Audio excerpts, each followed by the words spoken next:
When that low mood hits, and you don't even know where it came from, what do you usually do? If you say, "I wait for it to pass," you're not alone. But that's the problem. That negative feeling seldom dissipates on its own. It leaves when you do something, however small, that shifts the direction of the day. You just need a few minutes and the decision to not sit still inside that low mood. Today we're going to talk about 8 of these small gestures. First, step outside. When the mood is heavy, the body begs you to bury yourself indoors, shut the curtains, and stay there brooding. And that's the opposite of what works. A few minutes outside are enough for the day to start looking like another one. Take a walk around the block. Stroll briefly through a square near your house. Go water the plants. Feel the ground under your feet, the wind on your face, and the sun on your skin. There is something about the fresh air outside that the air inside the house cannot provide, and your body recognizes it immediately. Not every difficult mood has a solution, but stepping outside can create enough space to stop carrying the entire weight of it for a while. Second, do the thing you've been avoiding. A good part of low moods with no explanation isn't really so unexplained. We just don't notice the cause, because behind that weight, there's almost always something you're putting off. A hard conversation, an apology, an annoying phone call, a task you've been pushing along for days. It sits there in the back of your mind, even when you're not thinking about it directly. Interestingly, we expend much more energy avoiding a problem than we would if we simply addressed it. The mind keeps inflating it, turning it into a monster, until it seems too big to face. But when you finally do it, you find it's much smaller than it seemed. So think now. Is there something you've been avoiding? Take action and complete it. The relief is almost immediate, as if someone lifted a weight off your back you didn't even know you were carrying. Occasionally, a single task that took only 5 minutes could trap the low mood of an entire day. Third, give yourself something to look forward to. There's a curious thing about how we work. Sometimes looking forward to something good does almost as much for us as the moment itself. Just knowing that something positive is planned for the future makes the present feel lighter. It's like switching on a light at the end of a gray week. And it doesn't have to be anything grand.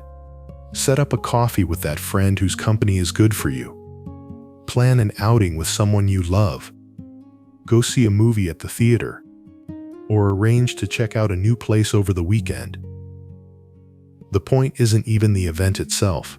It's been written down, waiting for you. When the day is heavy, you feel like everything is the same and will always be. And having a point of light marked out for a few days breaks that sense. You lift your eyes off today's weight and remember there's something good coming. Fourth, put on some music. Music has a direct shortcut to what we feel, without passing through reason. You can be sunk in a heavy day, and the first few chords of a certain song are enough for something to stir inside. It's no accident that we tie songs to entire stretches of our lives. And that's where the most powerful trick is. Go back to the music of your youth, the songs you heard at 20, on your first record, and on your first car radio.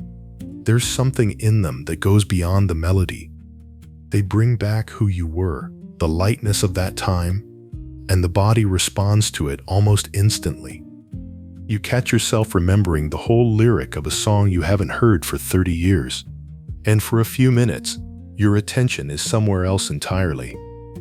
So build a list with the songs that are good for your heart. Keep it ready, saved for the hard days. That way, when the low mood hits, You don't even have to think. You just press play and let the music make your day better. 5th, get one small thing done. There's a kind of trap in low moods that few people notice. When we're down, we don't feel like doing anything, and the less we do, the more down we get. It's a circle that feeds itself, and the only way to break it is precisely to do something, even without the will to. But it doesn't have to be anything big, and that's the secret. Pick a small task, the kind that demands almost no thinking. Organize the desk drawer. Clean the kitchen window. Fold that basket of laundry. Sweep the porch. Wash the dishes.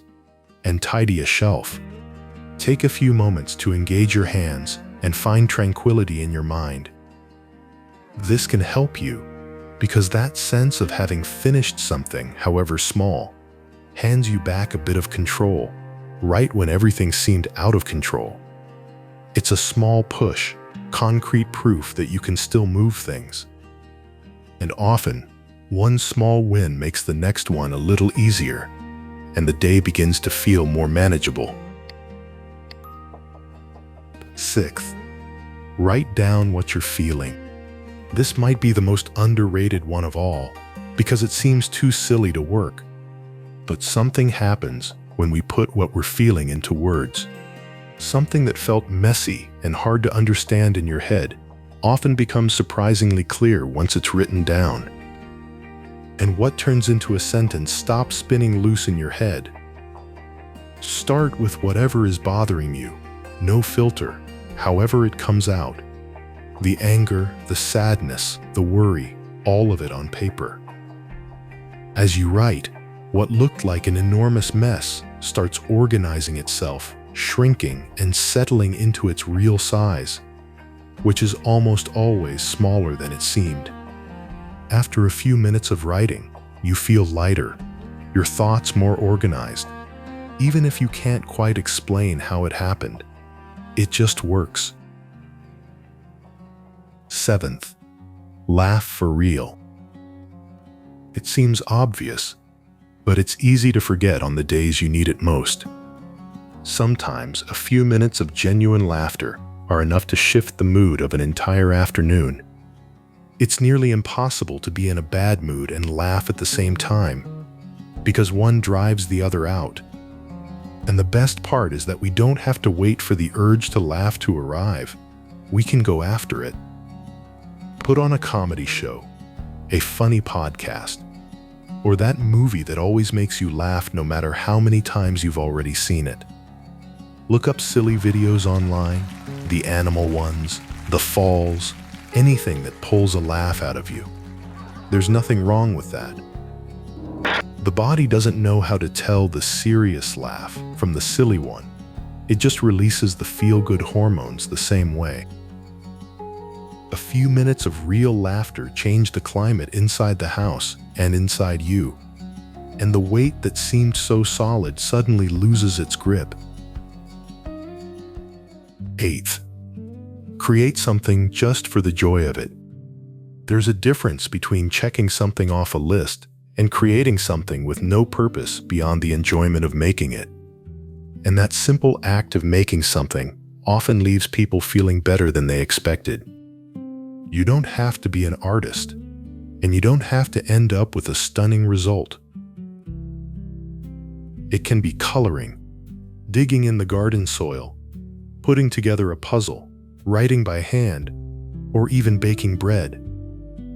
Any activity that keeps the hands busy in a calm, repeated rhythm is beneficial, because while the hands work, the head finds a space to wander and process without rush.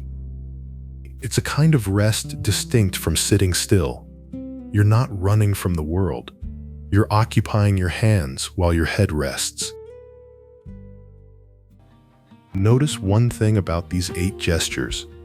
All of them have to do with doing, with moving, with stepping out of yourself. Because the urge to disappear is the urge to stop. The problem is that low moods love it when we stop.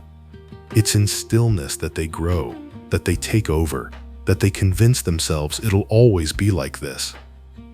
So the next time that urge to vanish hits, remember you don't have to wait for the will to act to arrive first. It almost never arrives first. It's the gesture that brings the will. Don't wait to feel better before you act. Act however small the gesture, and let feeling better come as a consequence. Because the person you want to be tomorrow isn't born from the day when everything was easy. They're born precisely from the day you wanted to disappear. And even so, you chose to stay.